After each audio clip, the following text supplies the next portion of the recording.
Good afternoon, all. Just a recap on the week. We had a wonderful week, good preparation. The preparation has been going well. Everyone reported, and obviously we had some changes, but the guys who came in has been looking good. It's good to see some familiar faces back into the team. It's good to see Mudau and Sitole back. Um, Obviously, we know what happened to Sitole, and to see him back after a year, it's amazing. Um, and yeah, the mood in the camp has been good. Training has been amazing, and the guys are looking forward to getting the job done. Thanks, Ronza. I'll just start with the first question for you, Ronza. Given the magnitude of the next two games, which is the last two matches of a long qualifying program, how has the camp been? And looking towards the fact that we know exactly what we need to get done in this next two matches. Yeah, I mean, we know what's at stake. It's coming to the end now, and it's the business end of the qualifiers. But nothing needs to change. We just need to be the team that we've been over the last 2 or 3 years. We've been we've been growing. We've been we've been so good. Um, but we need to finish it on a positive note. We've set ourselves high standards. When we started the World Cup campaign, we said that we want to be there and we want to qualify. And it's close now, and it's in our hands. And I think that's the most important thing, that we not going to look for favors or rely on other teams. We want to get the job done, and that's the mentality that we all have, and that's the mentality in the camp. We've got two important games. We know how tough it's going to be. They're not going to make it easy for us, and we don't expect them to. So, if you had to see the way training was this week, you can see that the boys mean business, and they know how important it is for us to qualify. Cool. I'll open the floor now. Please, when you ask your question, just introduce yourself so that the captain as well as the coach later knows who is asking the question. Will you take us? Okay, we'll start here. Hi, Sayil Ibrahim from Transfer Market. I just want to ask, since the point deduction and it's been widely publicized, has the mood in the camp changed? Are you guys staying positive? What's the overall mood in the camp since that news broke? Yeah, obviously it wasn't good news, and but there's nothing much that we can do about it now.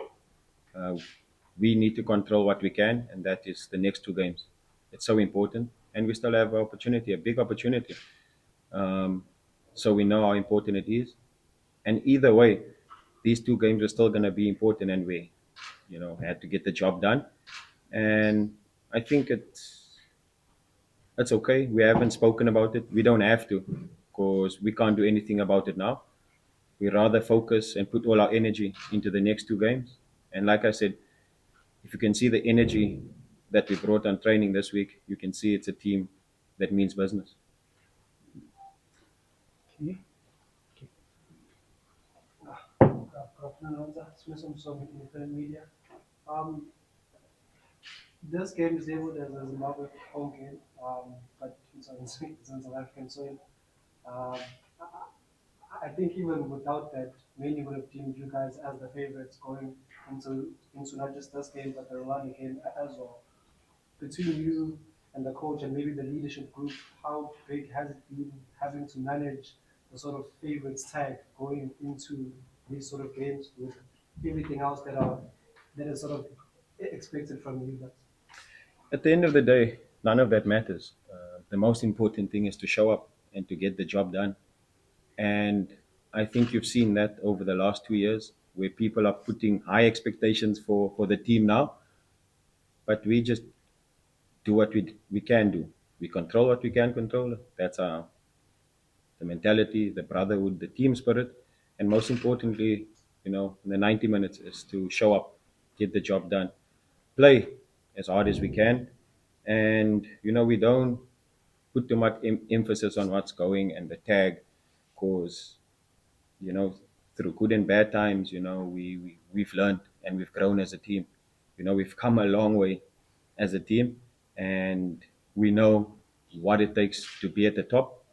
We've tasted a lot of defeats. We've had success as well. So we want to stay on that road of the success and just focus and keep the team spirit. Because I think the most important thing has been the team spirit amongst us. Anyone who joins the group, that's the first thing that they can feel is that team spirit, the welcome they get. And then once the team spirit is there and you calm, then you can enjoy and play your football freely. And then we can all express ourselves. And I mean, you've seen that when young players come in, they fit in perfectly, and then they can shine. So for us, it's just to do what we've been doing: work hard, stay focused, and get the job done. How's it, Ranza Faida Crouch, East Coast Radio? I just wanted to know from you. Obviously, Zimbabwe understand how high the stakes are for South Africa now with these last two games, and obviously with the point deduction. But just looking at the team selection, Kamabila will come into the team. He's obviously has a lot of experience on South African soil playing in club football. You've got experience playing against him. Does it pose any threat to the squad? And how important will communication be towards your backline to sort of Hashim come weekend? I mean, when you look at the Zim team, you can't only pinpoint one player. You know, they've got players playing all over the world now. You know, doing amazing. I mean, if you see the goal that Munetsi scored over the weekend, you know it gets you worried. So we don't solely focus on one player. We know his qualities. Obviously, we've played against him and we know what he's about. But for us is to focus on ourselves. That's the mentality that we've always had. Because we don't even know if he might start tomorrow, you know. So we just focus and prepare ourselves, make sure that we are ready. We have a game plan, we have a strategy, and obviously we've analyzed them. So we know the strengths, the weaknesses, and obviously we know most of them as well. So it's going to be a good one.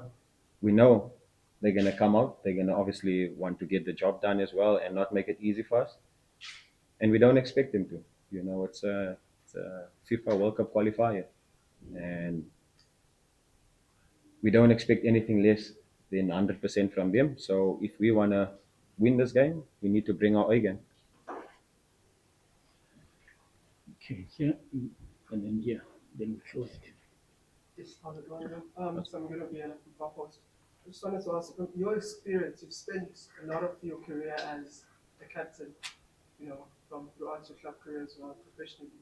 And you've been in, you know, mentally demanding situations like this, where it's do or die.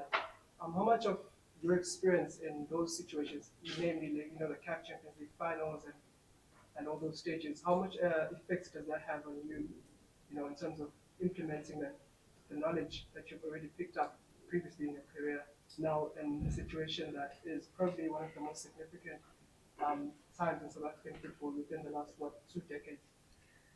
Yeah, I think it's key. You know, not only myself, there's so many players that's played at the highest level.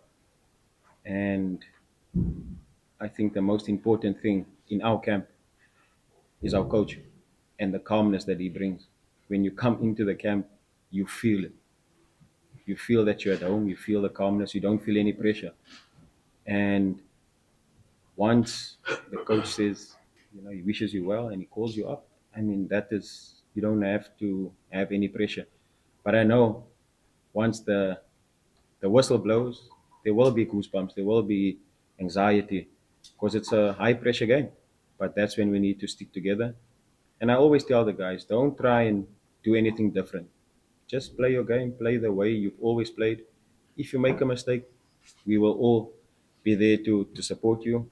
And that's how we've been. You know, you can see when we score a goal, everyone is celebrating, the bench is sprinting, the technical team is up and jumping. I mean, coach at his age, you see him every time jumping up and down. So it shows, you know, the team spirit, and that's what carries us through. You know, in good and bad moments, some players are maybe not at their best, but because of the team, you don't see that. You think everyone is happy and the spirit is good, but that's because of the team and the mentality that we have and that we've grown over the last few years. So we must just go out there, be the team that we've been doing, and definitely, that will take us through.